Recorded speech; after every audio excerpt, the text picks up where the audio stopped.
Seaplanes are designed to take off and land on water. We will build a type of seaplane called amphibious aircraft, which can also use solid ground. The term includes amphibious helicopters as well. But we are going to make fixed-wing aircraft. They are most commonly known as flying boats and float planes. In KSP, there is a famous and widely used mod called Scattere. It not only improves the graphics but also adds interactable ocean waves. Keep in mind that these waves can make water takeoffs more challenging. It can be turned off or configured. I leave it on as it adds realism and challenge. Before begin, I should mention few mods which help and improve precision when designing crafts. These are: Kerbal Engineer Redux allows middle clicking on any part to see its details, such as mass of an empty fuel tank.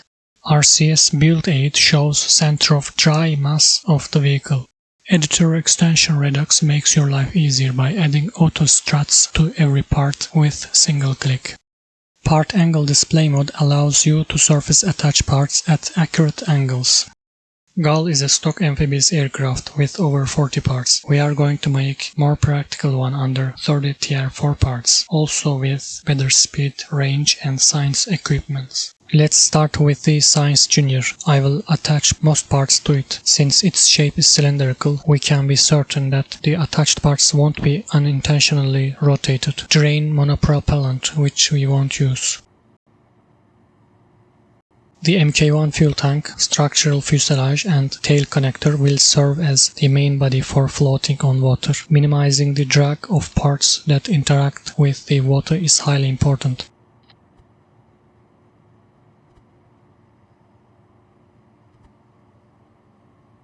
Drain the fuel for now. Delta winglet as vertical stabilizer and the other winglet as horizontal stabilizer placed higher, so it won't slow us down by hitting water during takeoff.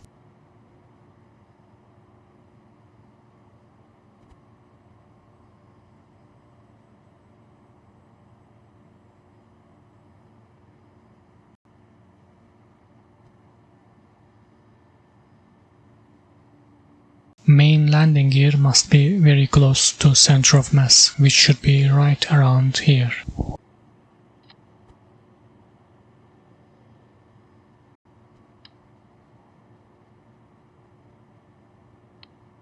Jet engines and air intake work even underwater in KSP, thus we don't have to place them away from water. Two engines provide about right thrust-to-weight ratio for this plane and the tail does not block the exhaust. Wings must be high to not touch water. Lightweight delta winglets can be used as ailerons. A 3-degree angle of incidence should be sufficient, given the relatively large wings.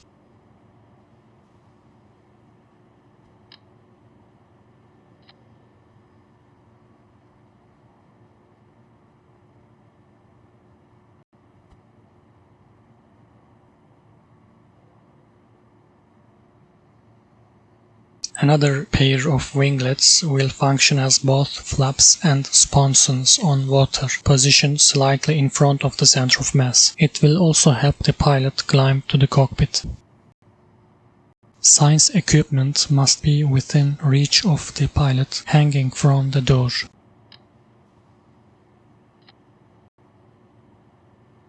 Mk1 fuel tank will be used to increase range depending on the mission. It is possible to take off from the runway with a fully loaded tank, but for water takeoff it should be at most half full.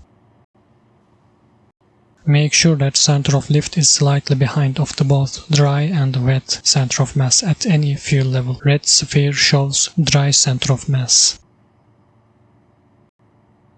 Move the engines up and down to minimize torque, then apply auto strut and name your vehicle.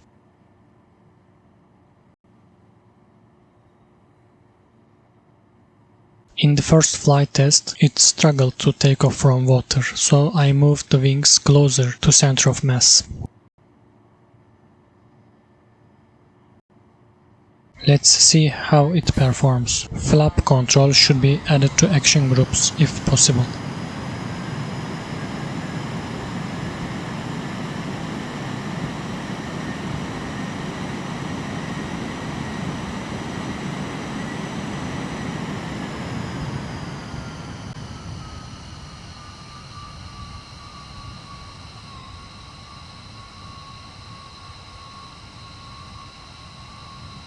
Bleed off as much airspeed as possible before touching down on water.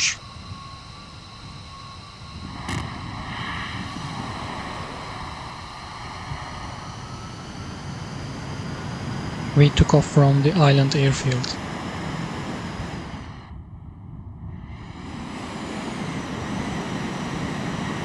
The flaps will push the plane up during water takeoff, and the large wings provide enough lift at low speeds.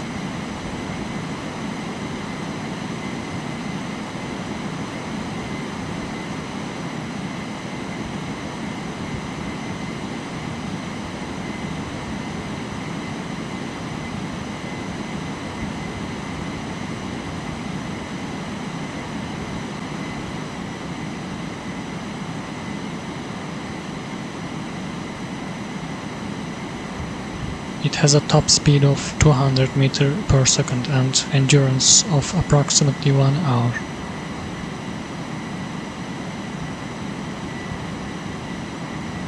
Thanks for watching and have a nice day.